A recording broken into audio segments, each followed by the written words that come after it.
Parliamentarians of the two countries together. This is a parliamentary delegation, and as the Minister of State for Parliamentary Affairs, I'm leading a delegation of members of Parliament so that we have greater interaction between the representatives of the people in both the countries, and also it represents a peoples-to-peoples contact in a very real way. The other main objective is to reinforce our traditional ties with Hungary. We go back many, many years as far as the relationship between the two countries is concerned. We have found that Hungary has always consistently maintained a very cordial relationship towards India, and that has deep roots in the culture, philosophy, and the history of the two countries. We still remember the difficult days in Hungary when Dr. Arpad Gons was received in the Indian embassy, and he maintained that relationship thereafter for many, many years. We are building on the ties that we already have. That's the real purpose of my being here.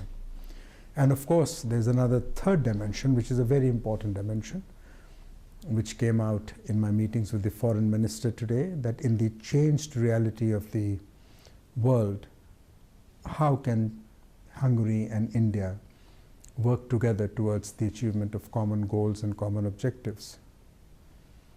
I see one sign of this cordial relationship is this building, the cultural center actually. Would you introduce just with a couple of sentences, because it's a unique place for such a small country. It is a unique place. I'm delighted to visit this center. This is my first visit to this center, and I would like to compliment the ambassador. It's an extremely well designed and aesthetically very, very beautiful building.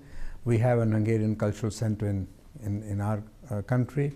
We now have one here. It only shows that we recognize the very, very strong relevance of the cultural affinity between the two countries as a stepping stone towards larger cooperation in many, many fields. We are now trying to expand the areas of cooperation to science and technology, to innovation, to research and development, and also finding ways to work together for the reforms of the United Nations Security Council and so forth and so on. So I think the vistas of cooperation are expanding by the day as the challenges of the world increase.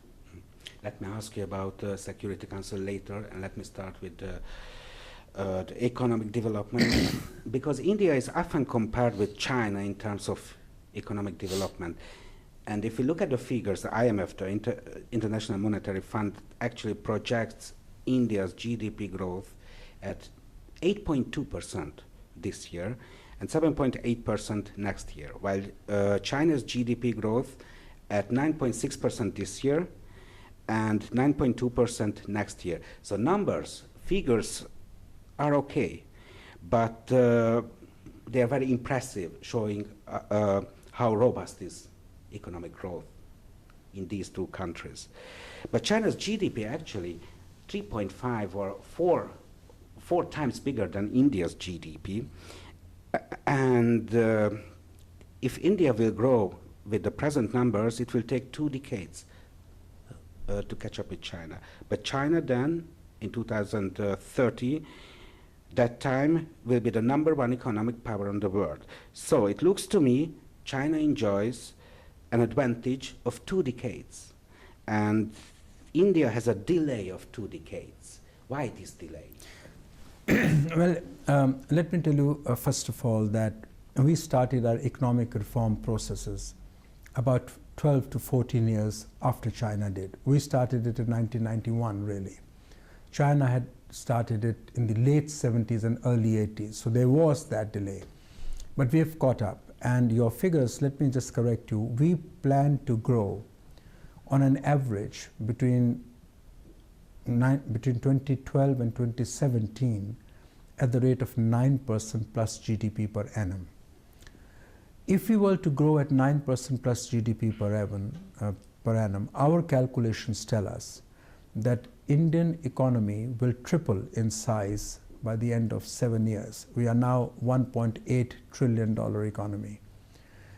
According to this calculation and by extrapolating the figures, we are informed that by 2030, the year you mentioned, India will be the third or the fourth largest economy of the world.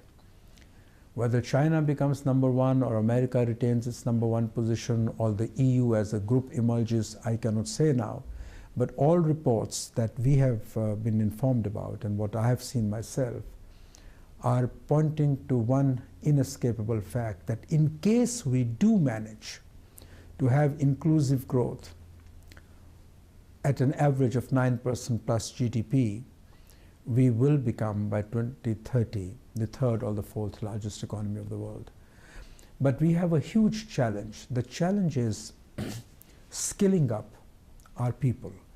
We have large unemployment, but we have many people who are today unemployable because they do not have today the skills that we require in the coming 10 years and 15 years. So the government of India is going to skill up through various mechanisms with the help of the corporate sector also 500 million people by 2022. So we have very ambitious plans, and we are going to be investing about $1 trillion in the physical infrastructure of the country between 2012 and 2017, because infrastructure deficit was one of our serious problems, and that we seek to address in the 12th five-year plan. Let me ask you about the other strengths and weaknesses of the Indian economy if we regard the Indo-Chinese relations as a competition. What are the other strengths and weaknesses of India? Well, India's strength, which we need to harness now, is going to be in high-tech manufacturing. We are not competing with China in high volume and low quality goods, but we are going to be placing emphasis on intellectual property, on high-tech manufacturing. We are going to be placing emphasis on all-round agricultural growth, which we must have by to the level of at least 4% per annum if we have to grow at 9% GDP per annum. Therefore, what we are now trying to focus on is manufacturing. Manufacturing, particularly high-tech manufacturing. Services sector. Services sector accounts for about 67%, 65 to 67% of our contribution to our GDP. We now want to increase the contribution of industry to our GDP, which has been declining in the past several years. So this huge boost to manufacturing is going to create very large number of jobs. It is going to create a very large growth in terms of production of services and also goods. Now we all know, and McKinsey report has confirmed that 1% growth in manufacturing sector leads to 3% growth in services sector. So both will complement each other. So we have a fairly well-defined strategy in mind, and we now need to put it into action.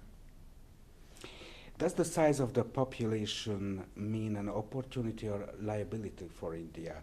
Because the increase of population seems to be unstoppable at the moment, with the growth of 20-25 million births each year. The Chinese model is different.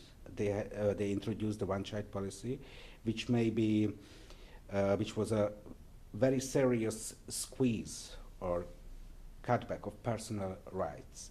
They introduced this non-democratic policy, but it was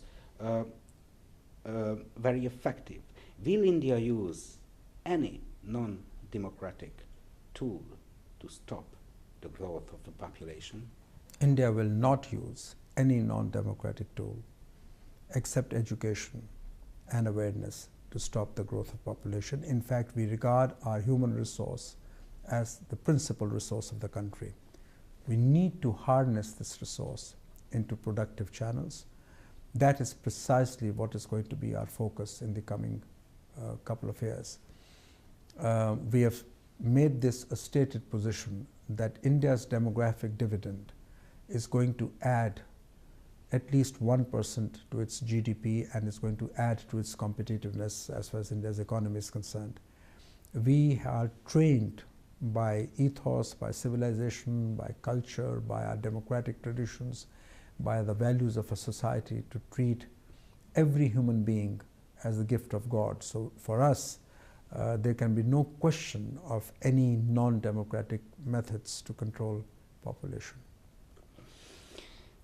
India is the biggest democracy of the world. It is a nuclear power. It is a respected player in the international politics.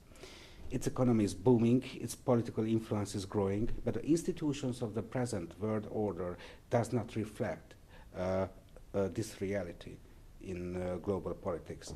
India cannot play a role in world politics it may deserve, because it does not have a permanent seat in the Security Council. At the moment, for me at least, you look to be patient. You are not demanding the permanent security seat impatiently.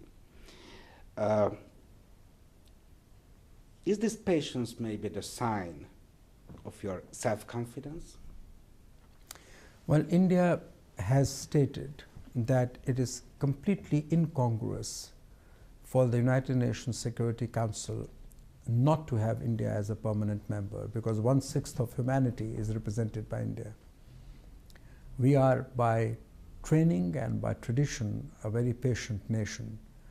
We are not in a hurry, but we do believe that our claim is legitimate. We believe that United Nations Security Council needs to reflect the changing realities of the global order.